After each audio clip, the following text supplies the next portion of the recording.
Okay. All right. Right. Here we go. All right. It is Klimt, Scribbles and Doodles, take 42. Action. Technically, it's Klimt, Scribbles and Doodles collection 2. 2, yeah. Yes, there's a lot of 2s in there. There's 2s. Yes. Yeah, this is our second set of these Scribbles and Doodles that I designed all drawn by hand. So that's kind of fun. It's always fun. So you'll see these. I'm not going to take the time to show these to you now, but you'll see, ooh, sparkly stuff. These are the swatches that I made, so you can kind of get a sense of what the stencil looks like. And then I'll show you a few designs, very simple things that I pulled. And then Elizabeth, this is still a little bit damp, so just be careful when you pick it up. Elizabeth is going to show you how she created this, which really takes advantage of using a brush to apply paint in very specific areas of the stencil. And then she's going to show you how to pick up what's left, because there's definitely enough left to create a pickup print. So the first was done on the regular Yasutomo rice paper. The second was done on wet strength tissue, which works really well because you let it sit and sit and sit until you're confident everything is dry, and then you peel it off and the tissue doesn't fall apart. It's a good thing. Yeah, you got to be patient with the second print. So we pulled one that was previously set up because you do need to let it dry. I mean, I think we let that dry probably for 10 minutes. Oh, easy. Yeah. So just put it on there and forget about it for a little while. So, but yeah, you definitely have to be patient with this thick application of heavy body paint. So. Yeah, so it's new designs and they're always fun. I mean, Klimt is obviously so, at least as we've done this over the years, so closely associated with Elizabeth because of her admiration for his work and the fact that their birthdays are only a day apart. A day apart. I Yes, know, right? It was like it was meant to be. Yeah, totally. So yeah, so all right. Yeah, let's show them how we did it. All right. All right. This release that is known as Klimt Scribbles and Doodles Collection 2 includes 8 designs, and one of the things that we like to do when we have a brand new collection is swatch them. These are our number 12 black tags, and it gives us enough room to see the majority of the stencil, plus I can label it so we don't forget the names. So I'm going to run through these. I'm going to show you just a handful of prints that I pulled, and then Elizabeth is going to show you how she created a little bit more complex print that it features some really cool metallics and the design that's named Echoes of Klimt. So this is Birch Forest, Echoes of Klimt, the aforementioned one. And then we have Lux Loop. This one fascinates me because it's round, but there's that movement that happens in those circles. And then we have Spiral Bloom, Spiral Dream, Twisting Gold, and I really should have spritzed this with gold. This is Tim's Distress Mica Stains. That's what I used to index these. This one is Twisting Time. And then our final one is named Viennese Vortex. I like the alliteration. There is nothing not to like about that. All right, so here are a few of the prints. This is the only one I'm going to remember the name of. Just an ombre background, and this is Echoes of Klimt. And now I've already forgotten all of the names of these, but I just tried to show you that Elizabeth will demo a more complex technique, but you can do some fun things if all you do is stand there and throw paint at the plate and you start pulling prints. If you use an ombre background or you've got multiple colors, even a simple print like this becomes more interesting because your eye is moving over those colors. Again, here is that one. That is a fun one. It is. And then one more after this. So Echoes of Klimt, you can tell I like this one. So these are the 8 designs. Elizabeth is going to bring out Echoes of Klimt, and then she's going to show you how you can apply color very selectively to areas, and she'll talk to you about where this design came from. So I'm super excited about these new Klimt Scribbles and Doodles 2 designs. This one is called Echoes of Klimt, and I am using it in this particular color combo because it was inspired by one of his paintings of Judith, and I probably should know the name of that painting, but I don't. So, but anyway, so it was solely inspired by the serpent that she's holding and the patterns on her clothing in the color combo. So I'm going to be using 3 different metallic colors with this. We're going to be using a light gold, bronze, and silver. And this one, this example I'm on Pyrrole Red. I think this might have been a slightly darker red, but I wanted to go for the orangey red. Anyway, we also wanted to show this on a higher contrast, but this is fun because we get 2 prints out of this process, and you know, more is always better, right? So here's what we're going for. You know that this is a monoprint process, so your monoprint meaning 1, so we can always get close, but we're never going to get exactly the same. So this first initial print is on our Yasutomo Sketch Rice Paper 9x12 pad. This prints really nicely on the gel plate because it has the front of the sheet has sizing on it, so it's super smooth, and the gel plate really does like a smooth surface paper. It makes a good print. It pulls off a lot of paint. And then the second print that we're going to be creating is going to be on our wet strength tissue paper. So we'll get a whole different type of paper. And both of these I use in collage. So this is, did I already say that? This is the Echoes of Klimt stencil. And I'm going to use this. I like this brush. It's the 1.5 inch Dino Wakley media. I like it because the bristles are a little bit rigid because they're short. And so it allowed me to get the color in all the spaces really nice. So I created this base sheet that we're going to use, and it's a nice dark rich red. And basically I used like a cadmium red and added a little bit of blue to it to darken it down. We just wanted to see what it would look like with a little bit more contrast. So this is a real light red, and this is more of a burgundy color. So we thought that we would have a nice contrast that way. So the first thing I'm going to do is actually paint with the brush the metallic colors through the stencil. A lot of the times we use the small brayer, but today we thought we'd mess around with painting because you can be really a lot more specific, I guess, in your color application with the paintbrush than the brayer. So I'm just kind of using the rigid short bristle to my advantage to kind of just apply the silver first through the openings in the stencil. So this is a really fun, a lot of the times the designs that I make are masks. So because this is a stencil, it's kind of neat for this effect because I'm just applying the paint into the negative spaces of the stencil. Whereas a mask is the Mylar, the pattern is formed by the positive spaces of the Mylar. So we're taking advantage of the negative spaces of the stencil.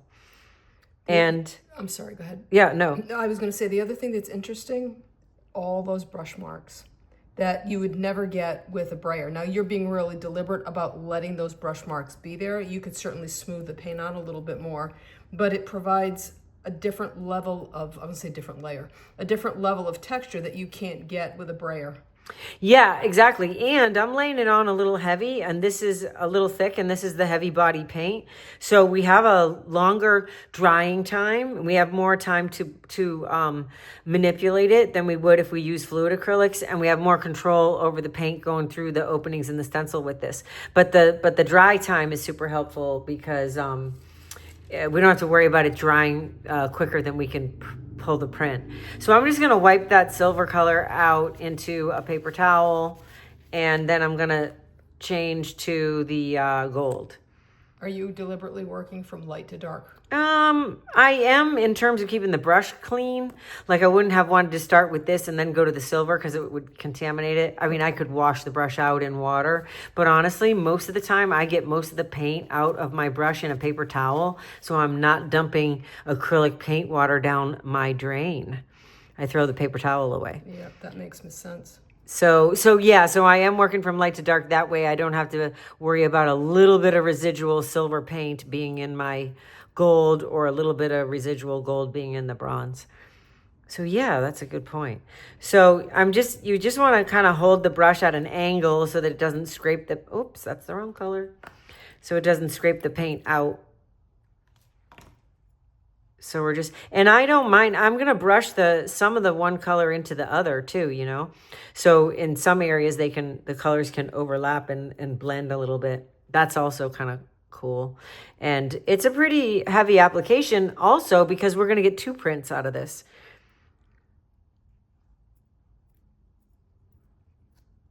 And bring A little over here.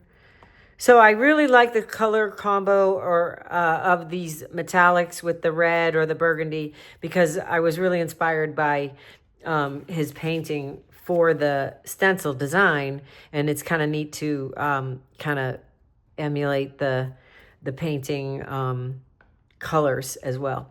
But you could obviously do this in any color combo that you want. I feel like every time I think about Klimt, I think about gold, but you know, he did have art that was past his gold period and previous to it. So if you look at his work, he has sort of some other totally different color combos. He didn't always use the metallics. Okay, so we're getting close.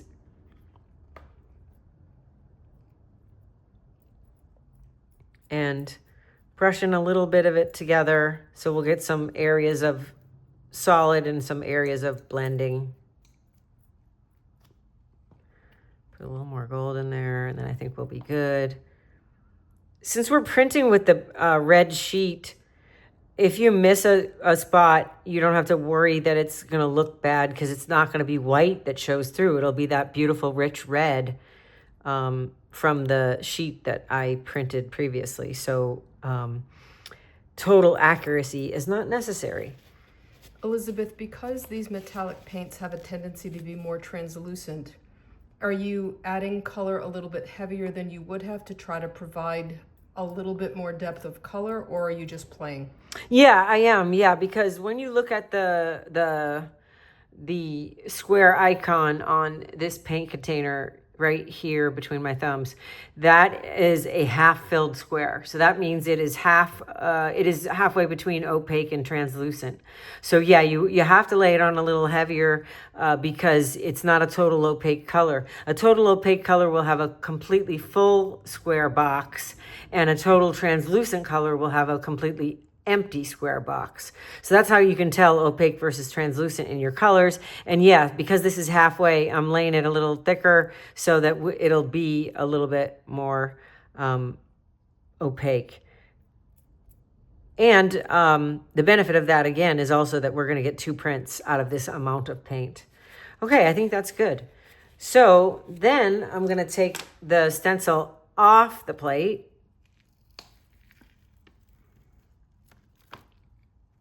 And this is where the natural tack of the gel comes in handy, because it really does help hold that stencil in place, even one with as many complex openings as this one. Unless you are super not careful about how you apply that paint, you're going to get some pretty crisp edges, which is really what you see here. I mean, there's not a whole lot of smudging and creeping under the edges of the design that happened here. Yeah, I mean, it's really crisp. And I think part of that is also this nice brush, because if you have a real floppy brush and you're not careful with your application, you can get the paint to squish under the stencil. And then it's not bad. You're just going to get a less crisp version of the pattern. So now I'm going to take that dark burgundy, and because I don't need to make this a pickup print, because that we laid that heavy body on so thick that it is not dry.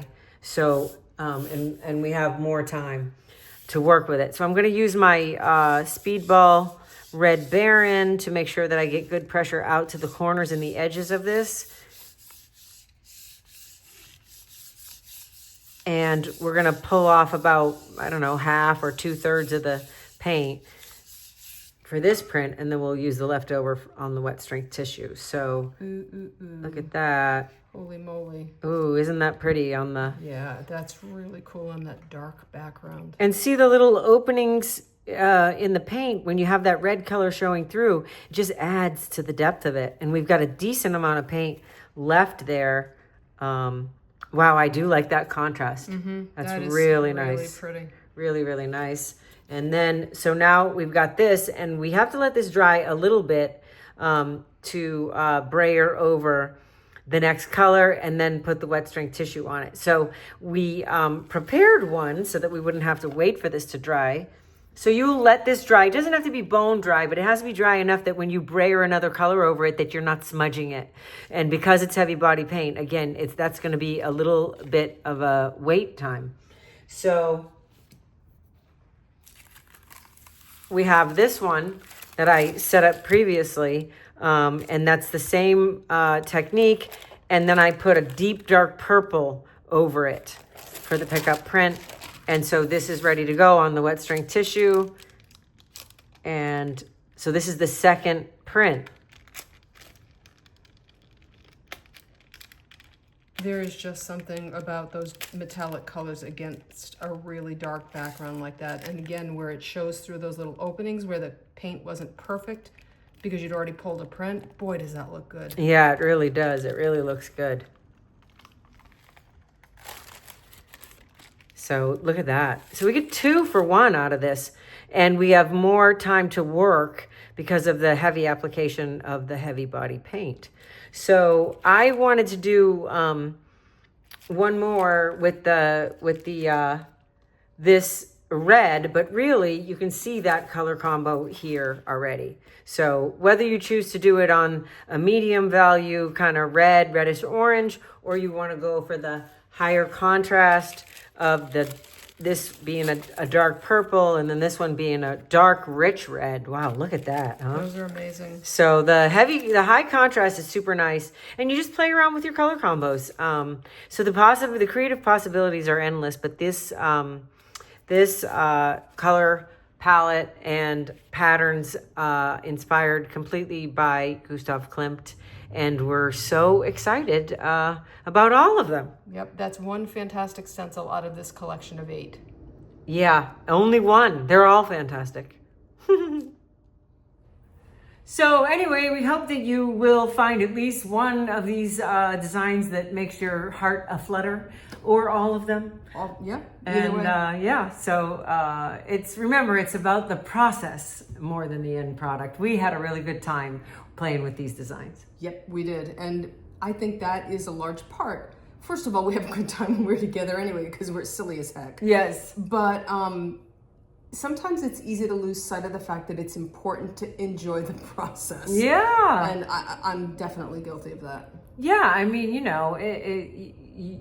unless you're selling your work or putting it in galleries or museums or whatever, I mean, you should be having fun creating it and creating it without an agenda.